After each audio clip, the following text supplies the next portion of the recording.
Hi everyone, I'm Will of Papa Kenn Media, and this is the Another Fish Out of Water project.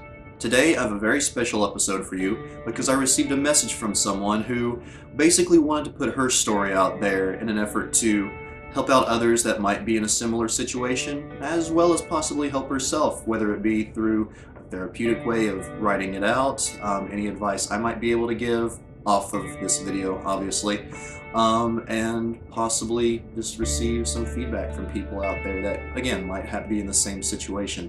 Now, she shall remain anonymous, but I will basically read off the message here. If I have any errors here, I apologize. I'm reading it straight off of my phone. Let's get right into it. I'm 24 years old, mother of 2 children, 3 and 5 years old, caretaker of my husband, who is a combat veteran suffering from PTSD and clinical depression.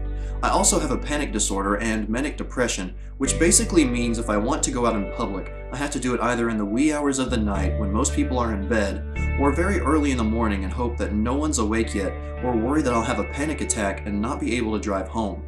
Anyway, you asked, when in your life have you felt the most alone? For me, that's right now. We moved to North Carolina from Kentucky in October of last year because we saw a better chance of standing on our own 2 feet and getting my husband the care he needs from the VA, Veterans Affairs. And so far that has been true. We have our own apartment for the first time in the 4 years since he was discharged from the military, and he's seeing his care providers regularly. When we first moved to North Carolina, we had to stay with his father and stepmother, which is utter hell for me. I have never been afraid of a human being before I met this man for a laundry list of reasons I've learned to seriously dislike him, but mainly because he's racist. He believes that my children and I are subhuman because I am Native American and proudly, but not overbearingly, claim my heritage, and I teach my children the way I was brought up, to enjoy nature the way it is and to take care of the earth as well as other things that I learned being raised in our tribe. Now that I've given probably way too much backstory, right now is the most I've felt alone in my entire life, of feeling disconnected from the world around me. We've been in North Carolina for going on 6 months now, and I've still yet to make a friend here. The lady next door is friendly and comes over to borrow cigarettes when she's out, but leaves quickly and doesn't make much conversation. My husband is friends with her boyfriend, which is how I met her, but like I said, she doesn't make much conversation, and growing up I was very, very shy and never learned how to make conversation myself. My husband is usually here with me at home if he's not at school or outside working on motorcycles with the neighbor, and the kids are always with me no matter what, which I love them, but it gets overwhelming at times. My family is about 7 hours away, which makes things here seem even more difficult than they would if I were closer to them, although if I were closer to them, I would feel the same considering I'm more of a caretaker than a daughter or a granddaughter, calling in prescriptions, making appointments, and administering insulin shots. I'm 24, wife and mother of 2, living in a city of 100,000 plus, and I feel completely alone. I hope you can make sense of this, and that if you do share it with others, that it will help someone feel less alone.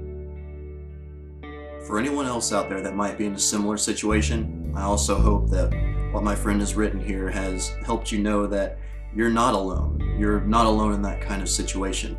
You may be surrounded by hundreds, thousands, millions of people, and you may still feel alone because of your situation or because of what's going on in your life. But there are other people out there like you, so in that regard, you're not alone. And I do hope that my friend can find some support, both in her personal life, hopefully here online, and hopefully through interactions with me through the Another Fish Out of Water campaign project. Through the Another Fish Out of Water project. Just messaging and hopefully helping her to feel better about herself and help her get through this tough time. If anyone has comments they'd like to leave, please leave them below. I will be sure to direct them to her or direct her to them so that she can see them. And please, just be supportive. And if you know anyone that feels this way, if you know anyone that seems like they don't really have a lot of friends, they don't seem like they know a lot of people, maybe they're new in the area, maybe it's someone you've known for years. Whatever the situation, be a friend to them. Do whatever you can, take that extra step, and be the person that your friend needs. Be the friend that your friend needs, because if you don't, no one else may. And being that one person can be the most important job of all. I hope everyone has a great rest of the week. Please send in any messages to the Another Fish Out of Water project. Let me know your stories. Send in any questions you might have, or even send in some feedback. I will read them off in the next video as a response to my friend here whose message I just read. But above all, just remember, everyone, keep calm. You're not alone. See you next time.